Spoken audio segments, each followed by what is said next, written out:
మరి YCP party నాయకులు ఏ విధంగా ప్రవర్తిస్తున్నారో, ఎంత అసభ్యకరంగా ప్రవర్తిస్తున్నారో మనం చూసాం.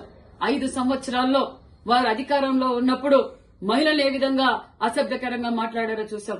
యువతను ఏ విధంగా అసభ్యకరంగా మాట్లాడారో చేశారు. మరి మేధావులను ఏ విధంగా అవమానపరిచారో చూసాం. అమరావతి రైతులను ఏ విధంగా అవమానపరిచారో చూసాం. ప్రజలందరూ ఇది చూసే జగన్మోహన్ రెడ్డి గారికి 11 సీట్లకే పరిమితం చేసి బుద్ధి చెప్పారు.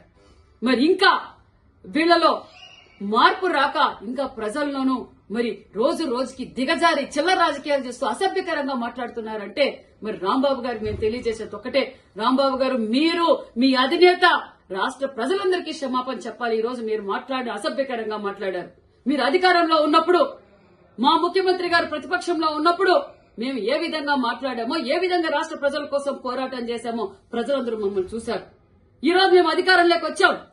అధికారంలోకి వచ్చిన తర్వాత మాకు చంద్రబాబు నాయుడు గారు నేర్పింది సంస్కారంగా మాట్లాడండి, రాష్ట్ర ప్రగతి కోసం పోరాటం చేయండి, ఎవరిని రపరప నరకద్దండి, ఎవరిని రెచ్చగొట్టద్దండి, ఎవరిని అసభ్యకరంగా మాట్లాడొద్దండని మా నాయకులు ముఖ్యమంత్రి చంద్రబాబు నాయుడు గారు మమ్మల్ని ఆదేశించారు.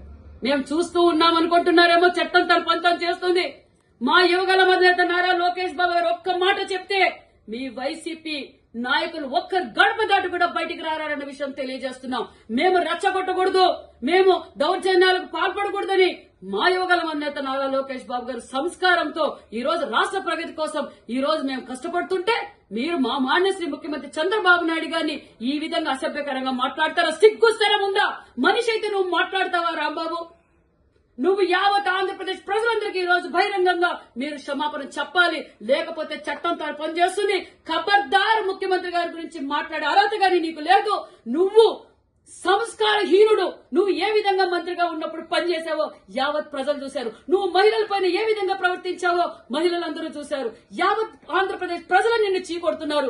ఈ రోజు మరింత దిగజారిపోయి ఈ రోజు ముఖ్యమంత్రి గారిని మాట్లాడావంటే నువ్వు ద్రోహి, మహిళా ద్రోహి, యువత ద్రోహి. నీ అంత సంస్కారహీనులే లేరన్న విషయం కూడా తెలియజేస్తున్నాం. మరొక్కసారి నీకు తెలియజేస్తున్నాం, ఖబర్దార్. మా యువగల అధినేత అనుకుంటే ఒక్క అడుగు కూడా నువ్వు బయటకు పెట్టలేవు. మేము నీకు సంస్కారవంతులం. మేము మీ అధినేత మీకు అది నేర్పలేదు. ఈ రోజు మా చంద్రబాబు నాయుడు గారు మమ్మల్ని అభివృద్ధి ధ్యేయంగా పనిచేయండి, ప్రజల కోసం పనిచేయండి అని చెప్తున్నారు. మేము రెచ్చపోతే ఒక్క గంట కూడా మీరు తట్టుకోలేరన్న విషయం కూడా మీకు తెలియజేస్తున్నాం.